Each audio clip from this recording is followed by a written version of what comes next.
अस्सलाम वालेकुम नाजरीन, आप देख रहे हैं HDN TV। अजहर हिजाजी आपकी खिदमत में हाजिर है। नाजरीन, आज एक और अदबी शख्सियत मेरी मेहमान है, इनसे आपका तारुफ करवाते हैं। जनाब जावेद मोहसिन मलिक साहब। वैसे तो आप प्रोफेसर हैं हयातियात, जिसे बायोलॉजी कहते हैं, उर्दू अदब में एक बहुत मोतबार नाम है।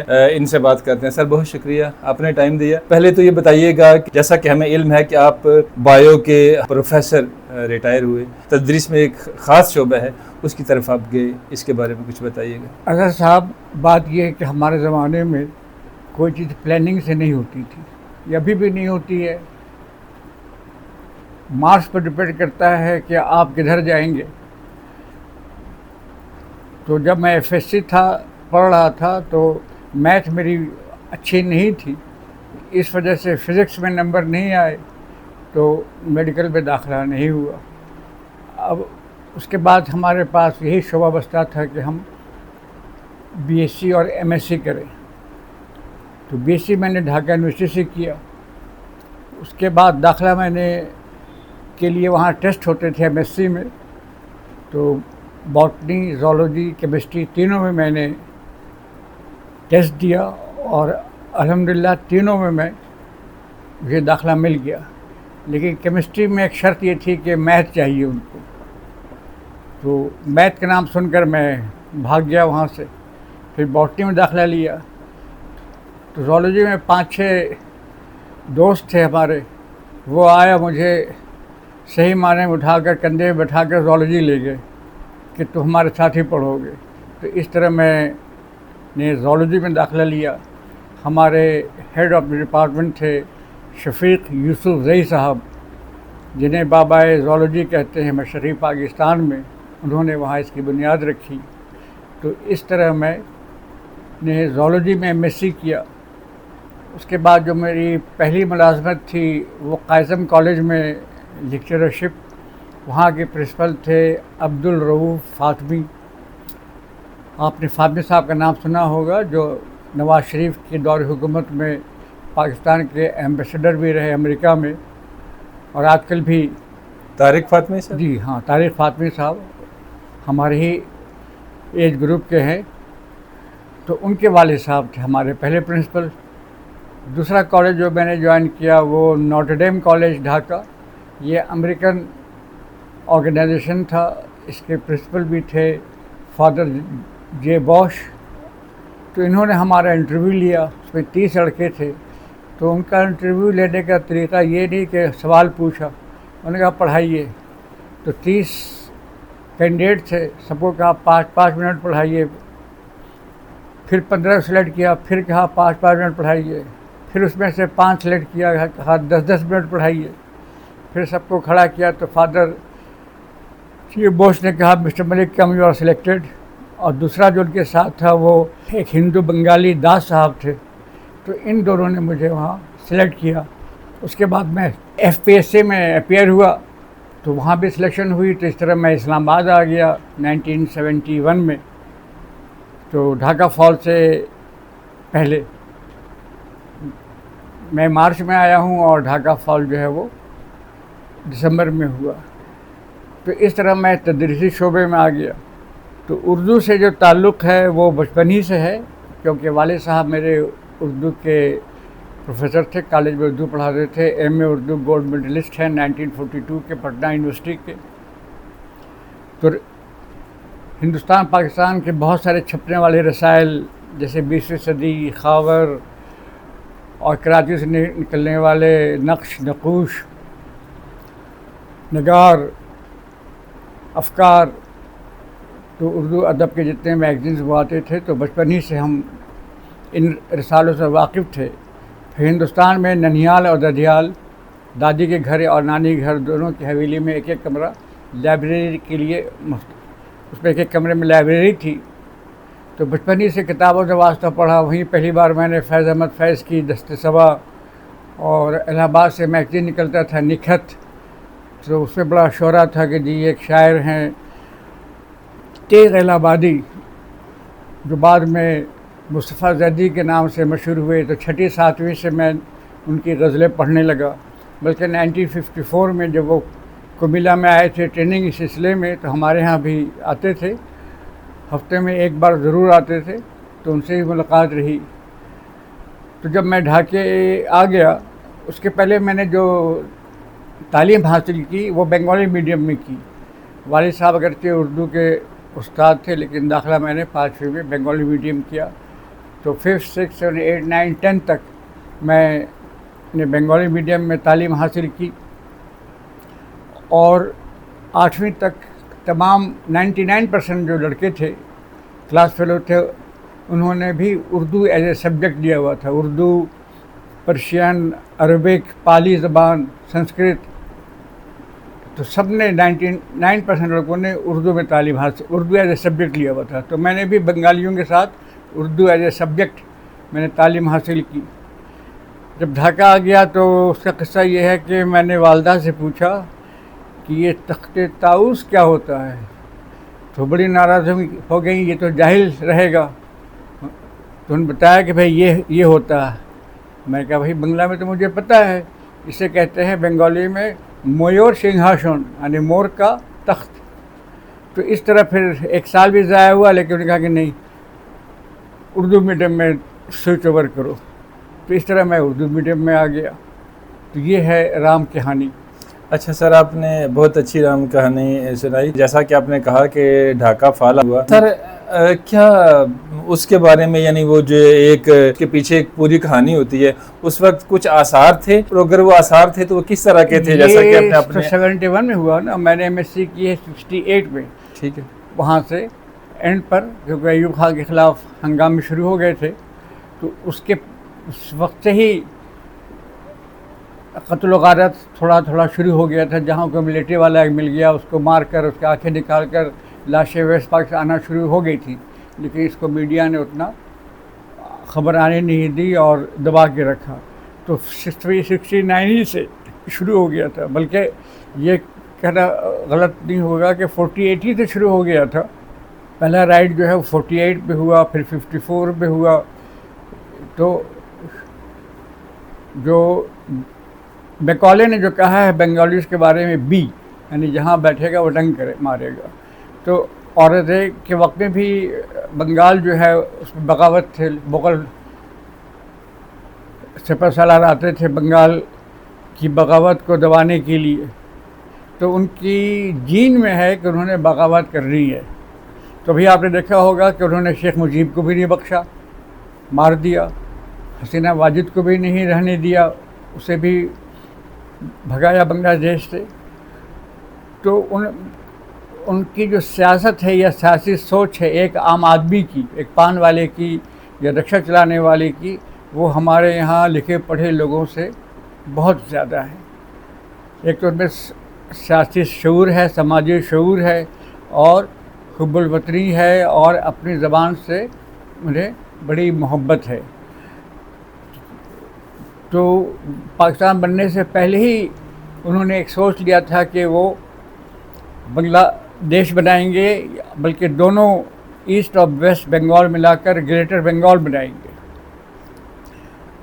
तो पाकिस्तान तहरीक में उन्होंने हिस्सा तो लिया, फजल हक, तो हम कहते हैं कि उन्होंने पाकिस्तान की करारदाद पेश की, लेकिन उसके बाद वो जिन कामों में पड़ गए तो कायद-ए-आज़म ने उनको वहाँ से मुस्लिम लीग से हटा दिया। तो उन्होंने एक नई पार्टी बना ली, जुब्तो फ्रंट, जिसने मुस्लिम लीग का सफाया कर दिया मशरक़ी पाकिस्तान में।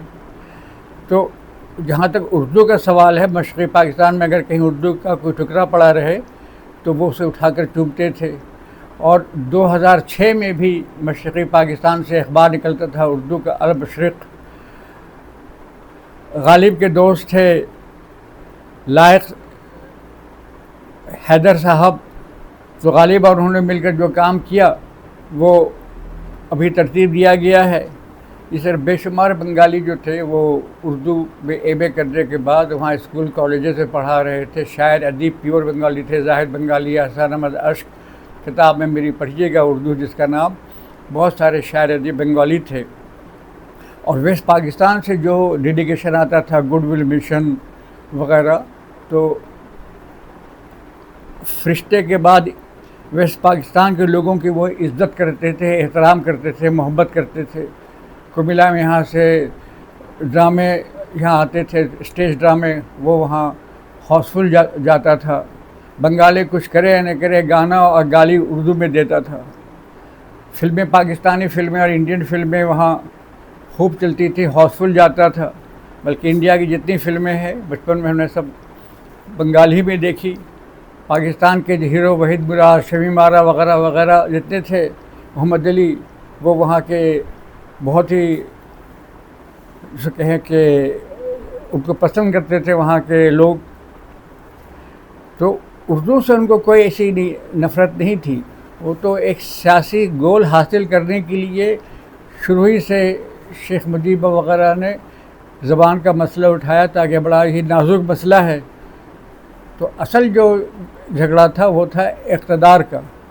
अगरचे बंगाली 51% थे, लेकिन उन्हें इक़्तिदार में वो हिस्सा नहीं दिया गया जो उनका हक़ था।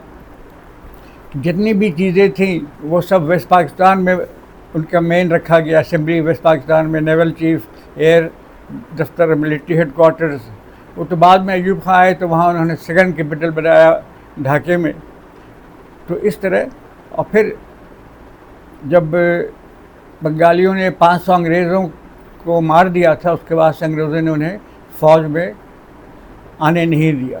बल्कि 42 वगैरह के या 44 के जो कहते बंगाल पड़ा, उन्होंने चावल दरिया हुगली में फेंक दिया, लेकिन बंगालियों को भूखा मारा। तो ये तमाम वजूहात थी। और बंगाली बड़े अच्छे थे, उन्होंने वहाँ उनको ज़मीनें दी, रहने के लिए घर दिए, वहीं बनाया। अब गलती हमारे हुक्मरान से हुई कि उन्होंने मोहम्मदपुर, मीरपुर बनाकर सिर्फ माइग्रेटेड लोग, जो पूरे हिंदुस्तान से जो लोग माइग्रेट करके आए थे, उनके लिए मोहम्मदपुर, मीरपुर बनाया। तो बेघर तो बहुत सारे बंगाली थे, तो अगर 50% नहीं तो कौन 30-40% भी वो घर वहाँ के गरीब को, बंगालियों को दे देते, तो आपस में सोशल मिक्सअप होता, उनके एहसास से महरूमी ना होता। और जितनी बड़ी पोस्टें थी उस पर सब यहाँ से वेस्ट पाकिस्तान के लोग जाया करते थे। वहाँ के जो मुकामी बंगाली या माइग्रेटेड लोग, जिनको कहते थे बाहरी, यानी बाहर के लोग, तो बाहर हो करते करते वो बिहारी हो गया। चाहे वो यूपी का हो, सीपी का हो, मद्रास से आया हो, हिंदुस्तान के जिस खित्ते से भी आया हो, उसे वो बिहारी ही कहते थे। और दूसरा कहते थे पंजाबी, खाली पंजाबी भी नहीं कहते थे, बल्कि शाला बिहारी, शाला पंजाबी। तो अगर सर की कीमत पंजाबियों की 100 रुपये थी तो बिहारी की कीमत 50 रुपये थी। तो इस तरह आहिस्ता आहिस्ता सियासी तौर पर बंगालियों के जहन में ये बात बिठाई गई कि वेस्ट पाकिस्तान के लोग और जो वहाँ से जो लोग आए हैं वो आपके दुश्मन है, उन्होंने आपके एरिया पर कब्ज़ा किया हुआ है। जबकि उन्हें ये नहीं मालूम था कि अगर जो अक़लियती सूबे के मुसलमान थे, अगर वो पाकिस्तान के लिए वोट न देते तो पाकिस्तान नहीं बनता। इसी तरह हज पर मेरी मुलाकात एक बंगाली प्रोफेसर से हुई, तो मैंने उससे कहा कि आप 14 अगस्त मनाया करें। तो बड़ा तुनक उसे कहा, क्यों मनाएं हम? मैं कहा देखिए, आप बताइए कि अगर पाकिस्तान न बनता तो क्या आप बांग्लादेश बना सकते थे? उसने कहा कि नहीं। अब ये देखिए कि ईस्ट पाकिस्तान में तो लागू हुआ कि जनाब आप ये जो उर्दू जो है वो नेशनल लैंग्वेज होगी। तो वेस्ट बंगाल जो हिंदुस्तान में है तो वहाँ भी यही लागू हुआ कि जी कौमी ज़बान उनकी हिंदी होगी। लेकिन वेस्ट बंगाल में तो कोई एक लफ्ज़, एक जुमला भी इसके ख़िलाफ़ नहीं आया। जबकि वहाँ बंगाली के स्टालवर्ट्स जैसे रविंद्रनाथ टैगोर वगैरह वहाँ थे, और भी बड़े बड़े नाम हैं। किताबें पढ़िएगा। इस किताब में, जो मेरी किताब है उर्दू जिसका नाम, उसमें अल्ताफ़ हुसैन कुरैशी का मज़मून है, मशरक़ी पाकिस्तान में उर्दू दुश्मनी। वो नाम तो मैंने रखा है, लेकिन उनकी जो किताब है टूटा हुआ तारा मशरक़ी पाकिस्तान, 1400 पेज की किताब है। उसको मैं लफ्ज़ ब लफ्ज़ पढ़ गया हूँ। तो वहाँ से ये मज़मून लिया है। तो आपका अंदाज़ा होगा कि वो किस तरह उर्दू को सियासी हथियार के तौर पर इस्तेमाल किया गया। अब मौजूदा देखिए कि अब वहाँ यूनिवर्सिटीज़ में ढाका यूनिवर्सिटी और राजशाही यूनिवर्सिटी में उर्दू एमए पढ़ाई जा रही है, बंगाली उर्दू पढ़ रहे हैं। पाकिस्तानी ड्रामे और एक्टर्स बड़े मकबूल है बांग्लादेश में। और अभी भी एक डेलीगेशन आया हुआ था पिछले दिनों, बल्कि इसी हफ्ते आया हुआ ग़ालिबन, बांग्लादेश से, जो यहाँ के मुख्तलिफ यूनिवर्सिटीज़ विज़िट कर रहा है। तो इसी तरह पाकिस्तान से भी जा रहे हैं वहाँ लोग देखने के लिए क्या हो रहा है। वहाँ से डेलीगेशन आया था ये देखने के लिए कि जो हमारी एक कोर्ट बनी है दूसरी सुप्रीम कोर्ट के साथ जो बनी है, वो आईनी अदालत, वो स्टडी करने आए थे कि ये कैसे है, तो वो लागू करेंगे। उनके एयर चीफ और नेवल चीफ वगैरह भी वो आने लगे हैं। अब इनके जो हवाई जहाज़ है वो भी कराची और ढाका में आने लगा है। तो आहिस्ता आहिस्ता हालात बेहतर हो रहे हैं। लेकिन अफसोस ये है कि मरे थे हम जिनके लिए वही रहे वज़ू करते हुए। तो 6 लाख नॉन बंगालीज़, जिसमें पंजाबी, सिंधी, बलूची, पठान, महाजिर, बिहारी, हर किस्म के लोग, 6 लोग, बीवी बच्चे औरतें समेत शहीद हो गए। हमारे भी 10-15 लोग, चिटगांव के पास एक जगह है करना फुली पेपर मिल्स, वहाँ थे, इंजीनियरिंग की तालीम हासिल करके आए थे जापान से, वो सब शहीद हो गए। तो 6 लाख लोग तकरीबन वो मार दिए गए। चले वो तो बड़े खुशनसीब थे कि मार दिए गए। अफसोस उन पर है कि जो ज़िंदा रह गए, कि ज़िंदा रह गए। उसके बाद ये कैंपों में पड़े हैं 54 साल से, तो उनको रिफ्यूजी का स्टेटस तो नहीं मिलता, क्योंकि दूसरे मुल्क से तो आए नहीं थे, ये तो वहीं रह रहे हैं। तो हुकूमत पाकिस्तान ने उनके लिए कुछ नहीं किया। भुट्टो ने कैटेगरी बना दी थी 2-4 कि इस कैटेगरी के लोग आ सकते हैं, जैसे कि जो कोई फेडरल गवर्नमेंट का हो, या जिनके मियाँ इधर है बीवी उधर है, या जिनके ओरिजिन वेस्ट पाकिस्तानी हो। तो इसमें 1,74,000 लोग वहाँ से आए। बाकी मुख्तलिफ़ कैंपों में अब तक भाई उनको, अगर वो दरख्त पर तो नहीं रह रहे थे, वो घरों में रह रहे थे, तो अब उनको घरों से आपने लाकर कैंपों में डाल दिया। अच्छा ठीक है, वहाँ बंगाली बस गए। जो इनकी इमदाद के लिए सऊदी अरब वगैरह पूरे कॉन्स्टिट्यूशन बना, जिसमें अरबों रुपए पड़े हुए हैं हबीब बैंक में। तो अगर वही बांग्लादेश गवर्नमेंट को किसी पैक्ट के तहत, किसी उसूल के तहत उनको दिया जाए कि जो रह रहे हैं कैंपों में, उनको छोटे छोटे घर बना के दे दीजिए। अयूब खान ने भी जो मोहम्मदपुर मीरपुर घर बना के दिया था 1 कमरे का, तो वही मुफ्त पर नहीं दिया था। उस वक्त भी 3-4 हज़ार रुपये का बस दिया था कि 1 कमरा, एक छोटा सा वॉशरूम, एक छोटा सा किचन। फिर बाद में लोगों ने 2-3 मंजिला मकानात बना लिए वहाँ। अच्छा सर, आप ज़ाहिर है तदरीसी शोबे से हैं। हमारे बचपन में जो हमारा 6वीं 7वीं 8वीं का निज़ाम था, इसके बरक्स अभी आज का वो जो निज़ाम देखा जाए तो ज़मीन आसमान का फ़र्क है। यानी जो बच्चा हमारा आज 6ठी जमात में दाखिल होता है, वो जब मैट्रिक में आता है तो सिवाय उसके डिग्री की मेरा ख्याल है उसके पास कुछ नहीं होता। आप ये जो तरीक़ाकार है, इसे किस हद तक मुत्तफ़िक हैं? क्या इसमें मज़ीद सुलझाव की या बेहतरी की गुंजाइश है? लेकिन जी, बेहतरी की गुंजाइश तो हमेशा रही है और आइंदा भी रहेगी। अब मुझे बताइए कि अलिफ बे पे या ABCD कहीं भी बदली है? चाहे आप टाट बैठ के पढ़ें, चाहे एयर कंडीशन कमरे में बैठ के पढ़ें। तो मसला ये है, न ज़बान का मसला है, न स्टैंडर्ड का मसला है, असल मसला है अमीरी और गरीबी का। जैसे रज़ा अली आब्दी ने अपने मज़मून में लिखा है कि उर्दू का कसूर ये है कि ये गरीबों की ज़बान है। तो मैंने पहले भी एक ये कहा था कि इस मिसाल मैं देता हूँ इस्लामाबाद की। इस्लामाबाद जब बना तो यहाँ फेडरल गवर्नमेंट स्कूल सिर्फ थी। तो यहाँ सेक्रेटरी के बच्चे पढ़ रहे हैं, तो गरीब के बच्चे ही पढ़ रहे हैं, अमीर के बच्चे ही पढ़ रहे हैं। कि उन्होंने देखा भाई क्या किया जाए, तो उन्होंने इस्लामाबाद मॉडल स्कूल जो G6 में है, जो ICB के नाम से जानते हैं, ये कायम किया गया। और वो भी इसलिए कि जो एक जॉइंट सेक्रेटरी साहबा कराची से आई थी, उनके मियाँ वहाँ किसी प्राइवेट स्कूल के प्रिंसिपल थे, तो उनको एडजस्ट करने के लिए भी ये आईसीबी बनाया गया। जब बच्चियाँ 5वीं में पहुँच गई तो बड़ी हो गई, तो उनके लिए फिर आईसीजी बनाया गया, Islamabad model college for girls.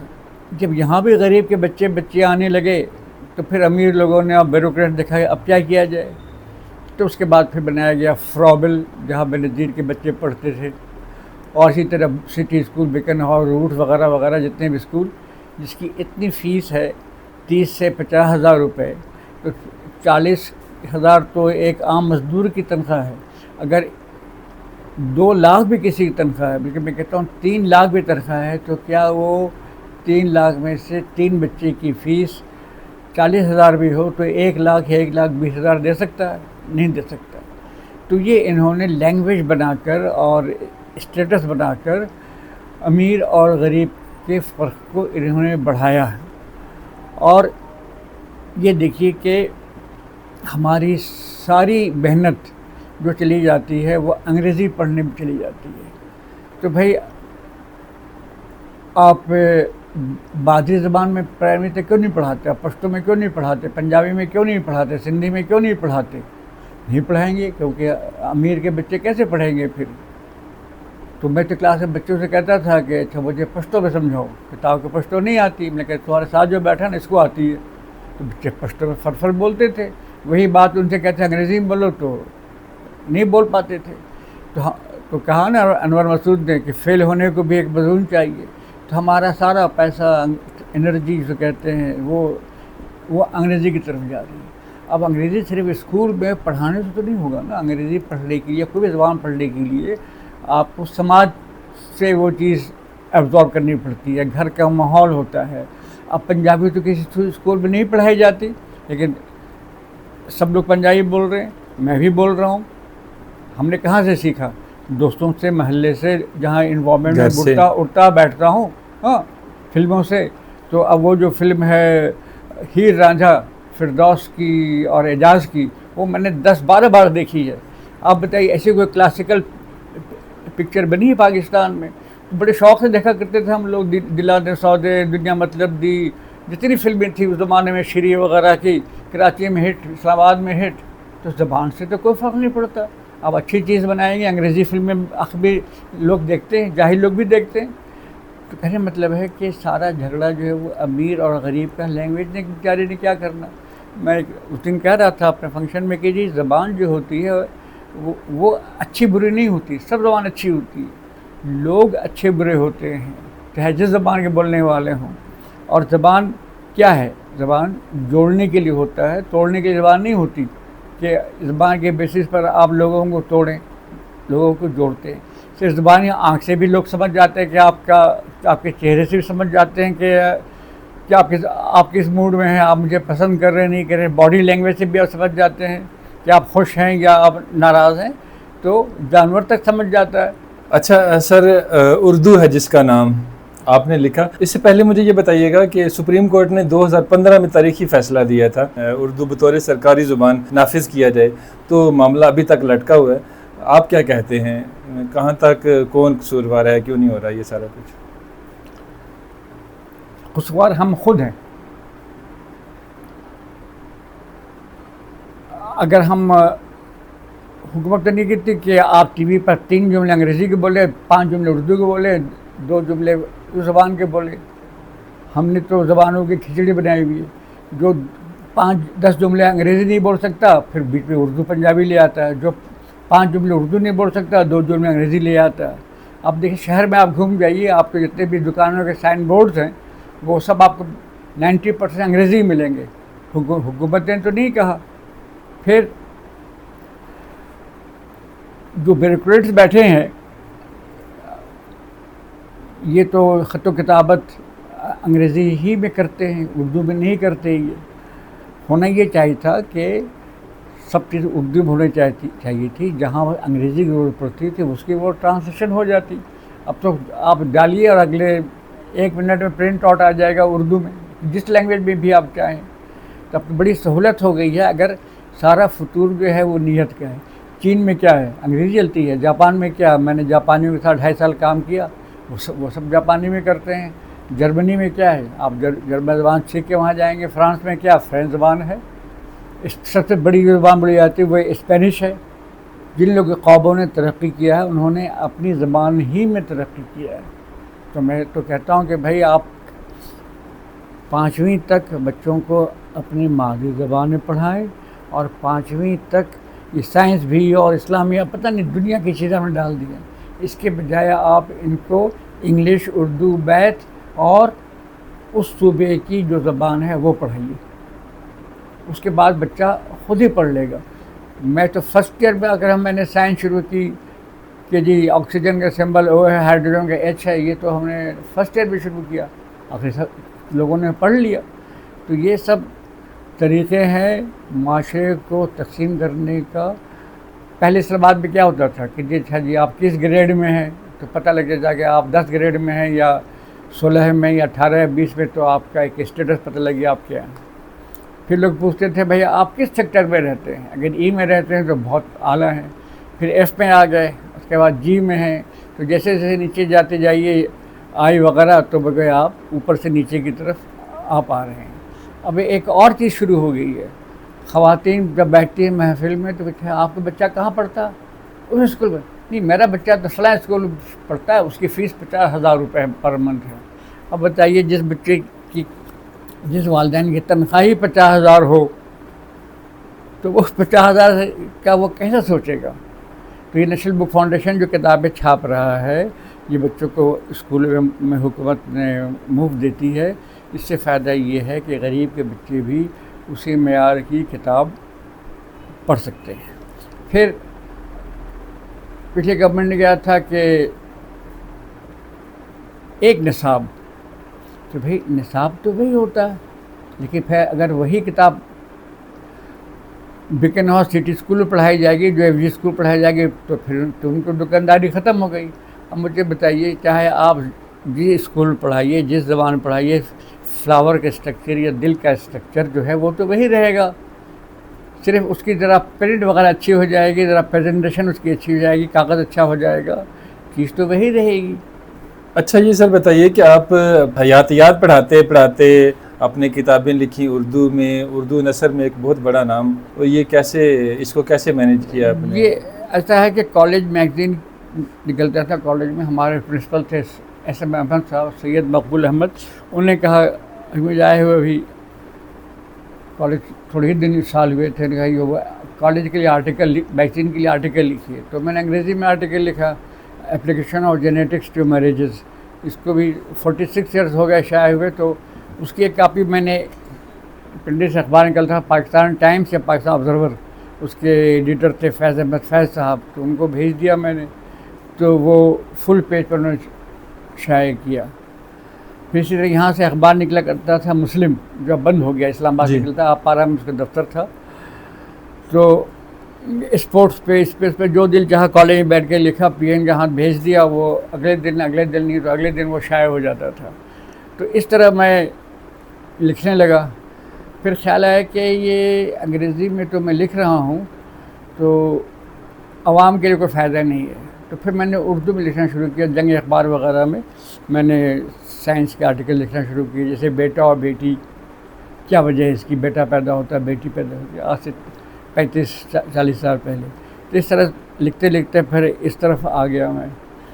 फिर मैं तकरीबन 15 ममालिक गया हूँ, तो 2-3 जैसे हज पे गया, अमेरिका गया, हिंदुस्तान गया, ये 3 ममालिक तो मैं जब गया हूँ तो साथ साथ लिखता रहा हूँ। लेकिन बाकी ममालिक की तफसील मैंने अपने याददाश्त की बिना पर लिखी है, और इसका नाम नगरी नगरी, जो वो आपका है तो सफ़रनामा। हाँ, सफ़रनामा। तो उसमें असल तो वो इब्न इंशा का है, नगरी नगरी फिरा मुसाफिर, तो उनके याद में खाली मैंने नगरी नगरी रख लिया। लोग कहते थे नगरी नगरी क्यों रखा, उनका भाई वजह ये है। और मीरा जी का भी है मतलब नगरी नगरी फिरा मुसाफिर। तो इस तरह लिखने के तरफ इधर आ गया। पहले ये लिखा सफ़रनामा, उसके बाद हमारे जो दोस्त अहबाब दुनिया से रुखसत होने लगे तो तकरीबन 40-50 या 60 लोगों की याद में मैंने उनका मज़ामीन लिखे। उन पर मज़ामीन लिखे। जो हस्ती अपने अहबाब की सी है, मीर का शेर है ना, हस्ती अपने अहबाब से की है, दुनिया एक शराब सी है। तो इसके फिर और लोग इंतकाल कर गए, तो फिर एडिशन और नए एडिशन में शामिल किया। उसके बाद भी 15-20 लोग इंतकाल कर गए, लेकिन अब हिम्मत नहीं पड़ती कि मैं उस पर कुछ लिखूं। फिर मैंने मुख्तलिफ शायर अदीबों पर लिख के रखा हुआ था, तो फिर उसको मैंने यादों के धनक के नाम से एक मजमूए की शक्ल में उसको मैंने शाये किया है। और अभी जो किताब है, एक किताब और मेरे ख्याल रखना, मुख्तलिफ मज़ामीन जो मुख्तलिफ औक़ात में मैं लिखता रहा हूँ, तो वो एक साथ जमा कर दिया मैंने सिर्फ एक मज़मून भेजा था अदब लतीफ़ में शाया करने के लिए। तो उस वक्त के जो एडिटर थे उन्होंने वो शाया कर दिया था। एक भेजा और एक ही शाया हुआ, मैंने आगे फिर कहीं भेजा नहीं। फिर 2 मज़ामीन मैंने जंग मैगज़ीन है, तो वहाँ सच्चे वाक़यात नाकाबिल फ़रामोश के नाम से पूरा लिखा, तो वो भी शाया हो गया। तो शाया होने का छपने छपाने का उतना कोई शौक़ रहा नहीं। वो तो डॉक्टर शेर अली दोस्त हैं, तो उन्होंने अलहम यूनिवर्सिटी से मुझ पर एक एमफिल करवा दी है। आसिम शहजाद एक बच्चा है, तो उसने एमफिल कर ली है, उसको डिग्री मिल गई है। माशाल्लाह आजकल वो किसी यूनिवर्सिटी में पीएचडी कर रहा है। और ये उर्दू है जिसका नाम ये 10 साल से मैं जमा कर रहा था मुख्तलिफ़ टॉपिक्स पे। तो कोई इस इरादे से नहीं जमा कर रहा था कि इसको कोई किताबी सूरत दी जाएगी। जब काफ़ी जमा हो गए तो जिक्र किया दोस्तों से, उन्होंने कहा कि तो आप इससे शाया कराइए।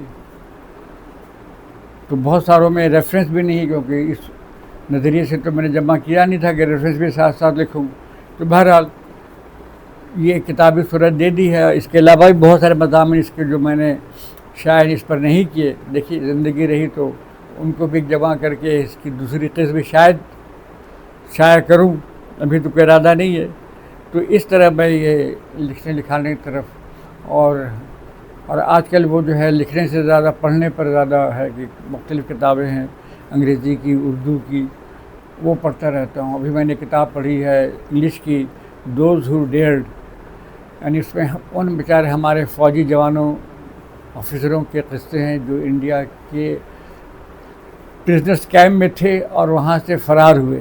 तो फ़रार होने में 17 बेचारे फ़ौजी शहीद हो गए, बहुत सारे पकड़े गए, सज़ाएँ मिली उनको, और बहुत सारे वो कामयाब हो गए। तो उनके कामयाब होने में जब जेल से बाहर निकले तो रोड पर कौन था?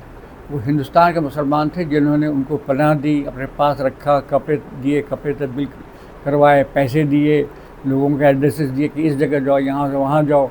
इस तरह करते करते वो बिहार पहुँचे। बिहार का बॉर्डर मिलता है नेपाल से, तो बिहार से फिर लोगों ने इनकी बड़ी मदद की और इनको बॉर्डर क्रॉस कराया। जब एक बार बॉर्डर क्रॉस कर गए तो फिर ये किसी न किसी तरह काठमांडू पहुँच गए, पाकिस्तान एम्बेसी पहुँच गए, वहाँ से ये पाकिस्तान आ गए।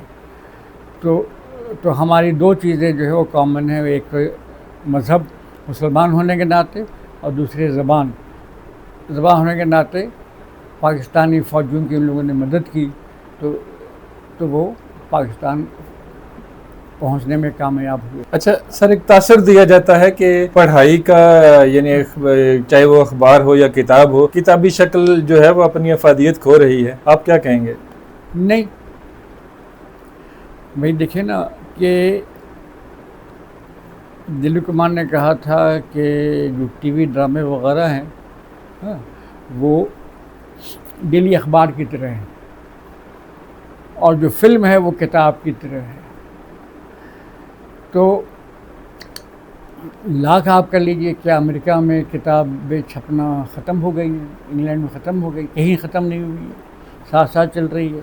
फिल्म भी वहाँ बन रही है, टीवी ड्रामे भी बन रहे हैं।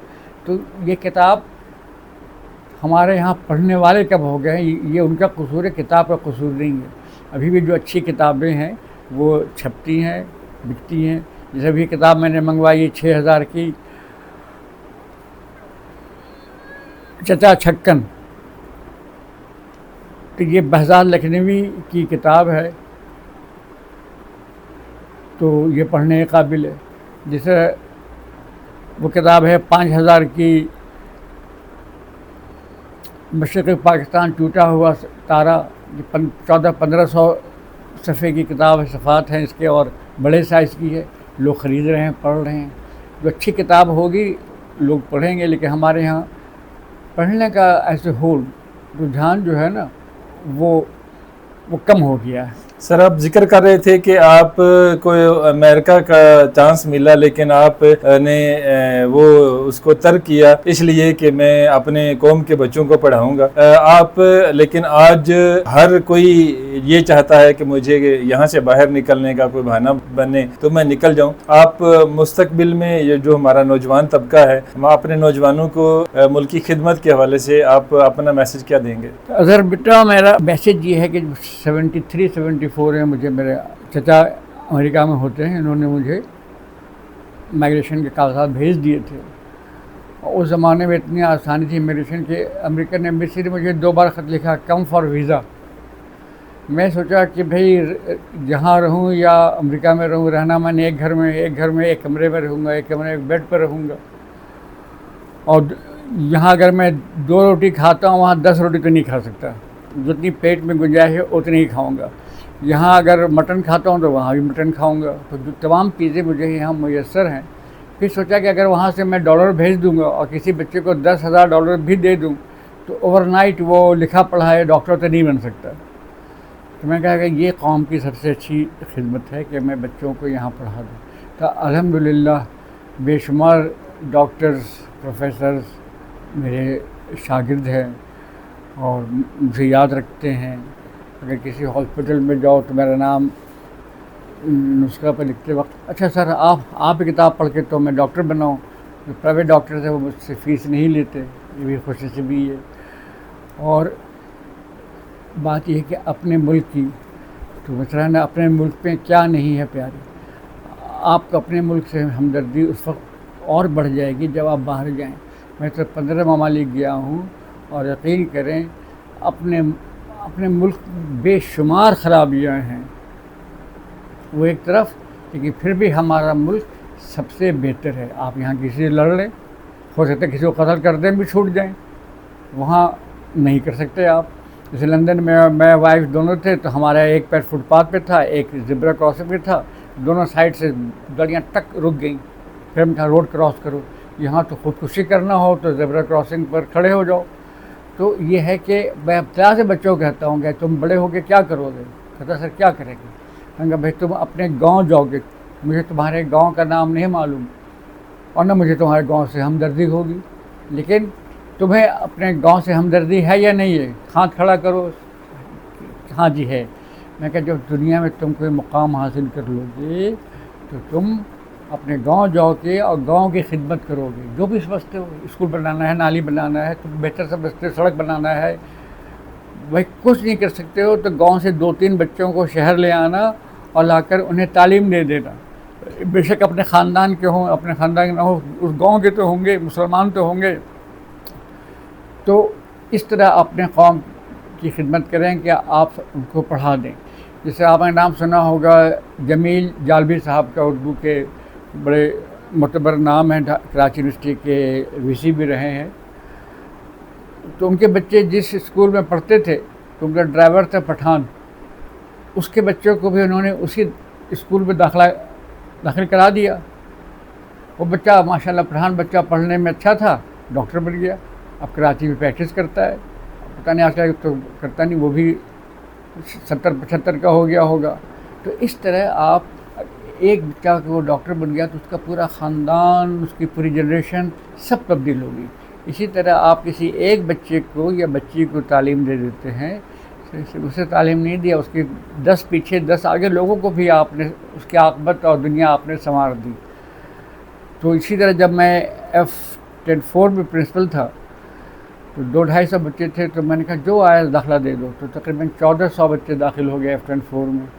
उससे ये हुआ कि कॉलेज का स्टेटस बदल गया और कॉलेज में फिर नई नई बिल्डिंगें PWD के लोग आए और डायरेक्टरेट लोग आए, उन्होंने नई नई बिल्डिंगें बना दी।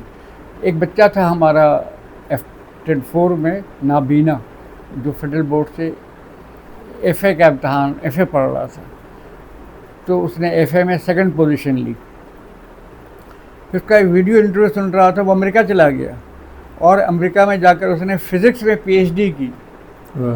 तो उसमें वो हमारे फिज़िक्स प्रोफेसर नवीद रब्बानी साहब और मेरा जिक्र किया कि हम लोगों ने उसकी बड़ी मदद की, इसकी वजह से उसने अच्छे नंबर लिए और इस मकाम तक पहुंचा।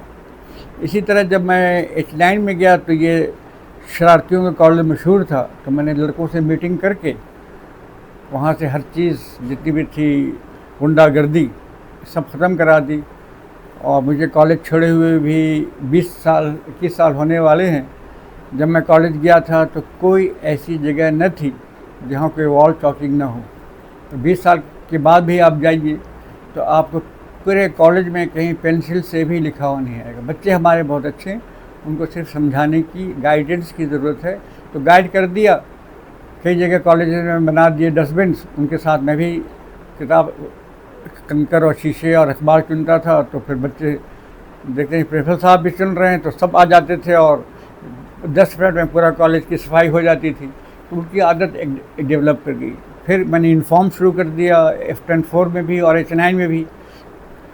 तो कहते हैं सर ये यूनिफॉर्म किस लिए? मैंने कहा कि जी नानी कहा करती थी कि अमीर और गरीब का फ़र्क पता लगता है सर्दी में, गर्मी में तो सब सलवार कमीज़ में होते हैं, तो सर्दी पता लगता है कौन बच्चा अमीर है कौन गरीब।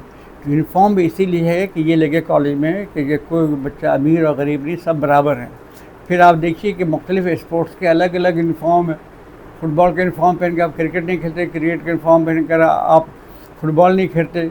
तो यूनिफॉर्म इसलिए होता है कि आप में एक तमीज़ आए और ये आप इस समय कि हम सब बराबर हैं, मेन चीज़ यही है। तो यहाँ से भी H9 से भी बच्चों ने बड़े अच्छे नंबर लिए, बोर्ड में 2nd पोजीशन आई। और भी आपको जितने पुलिस में मिलेंगे और जितने आपको वकील मिलेंगे वो सब मैक्सिमम मेरे दौर के H9 कॉलेज के हैं। तो इस तरह मेरे वक्त में 5 मिनट का भी कोई स्ट्राइक नहीं हुआ, क्योंकि बच्चे आते थे कि क्या मसला है। बच्चों का क्या मसला भाई, दाखिला बोर्ड में भेज दें, हमने लाहौर टूर पे जाना है, फुटबॉल खेलने के जाना है तो 3000 चाहिए। मैं कहता नहीं 3000 नहीं मिलेगा। कितना देंगे सर? उनको मैं कहा 5000 मिलेगा। जो लाहौर जा रहे हैं भाई सर 2 लाख दीजिए। कॉलेज सामने खड़े होकर 2 लाख नहीं मिलेगा। उनको 15-20 मिनट उनके साथ मजाक करने के बाद कि लाहौर जाओगे तो क्या फुटपाथ पर सोओगे, मैं तुम्हें 5 लाख दे रहा हूँ। मैं उनका पैसा है, उन पर ख़र्च हो, बच्चे खुश। उनकी ज़िंदगी को याद रहता कि हम बच्चों के साथ टूर कोई इधर गए थे उधर गए थे। फिर मैंने कॉलेज में अखबार और लगवा दिए कि बच्चे आए अखबार पढ़ें, तो वो डेस्क बनवा कर टेबल बना कर वो रखवा दिए थे ताकि बच्चों में पढ़ने का शौक़ पैदा हो। तो मुझ में भी बचपन ही से अखबार पढ़ना हमारे घर में आया करता था। मॉर्निंग न्यूज़ 1954 की बात कर रहा हूँ, तो रोज़ सुबह उठकर मैं अखबार पढ़ता था। उसमें कार्टून हुआ करता था बॉक्सर का, तो वो देखने की ख्वाहिश थी। तो अब तक वही आदत है। 81+ का मैं हो गया हूँ, तो सुबह सबसे पहला काम है कि बाहर निकल अखबार उठाता हूँ, तो डॉन अखबार लेता हूँ, तो वो पढ़ता हूँ। हाँ, कॉलेज छोड़ने का नुकसान ये हुआ कि 3-4 अखबार फ्री में जो पढ़ता था वो नहीं है, और जो किताबें ख़रीद सकता था कॉलेज के दौर में ख़रीद के लाइब्रेरी में रखवा देता था, पढ़ता भी था। तो अब है कि अभी भी ख़रीदता हूँ किताब अपनी जेब से, तो पढ़ता रहता हूँ। फिर यह है कि टेक्स्ट बुक्स हमें निकम्मा कर दिया गालिब, वरना हम भी आदमी थे काम के। तो 1995 में हमारे एक दोस्त हैं प्रोफेसर वसीउल्लाह खान साहब, वो तशरीफ़ लाए कि जी वो अहमद फराज साहब का मैसेज आया है कि ये किताब लिखनी है और 10-15 दिन में देनी, बायोलॉजी 11। तो एक बंदे का काम तो आप भी साथ चलें, उनके साथ हो लिया। तो 15 दिन नेशनल बुक फाउंडेशन में हम लोग रहे, मस्जिद में सोए, घर से खाना आता था। तो 15 दिन में हमने बायोलॉजी 11 लिख के दे दी, फिर उन्होंने कहा ये 12 लिख दें, फिर 12 लिख दिया हम दोनों ने।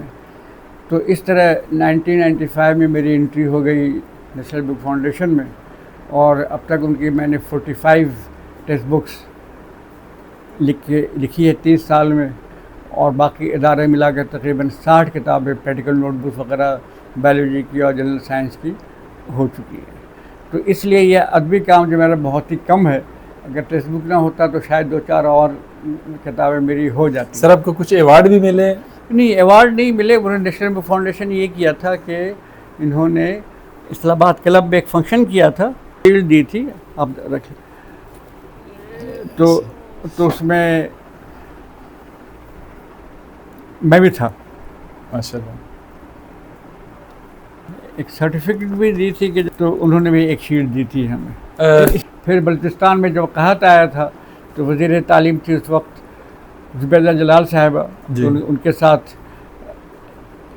अच्छी सलाम दुआ थी, तो उनके पास भी जाता रहता था। किताबें वगैरह जो मैंने लिखी उनको पेश की मैंने।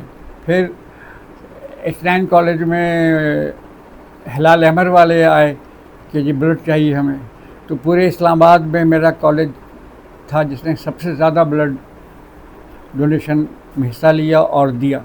तो इस पर उस वक्त के प्रेसिडेंट ऑफ पाकिस्तान रफ़ीक तालर साहब ने भी मुझे एक शील्ड दी, कहीं रखा हुआ है, तो वो उसकी तस्वीर भी है, ये है।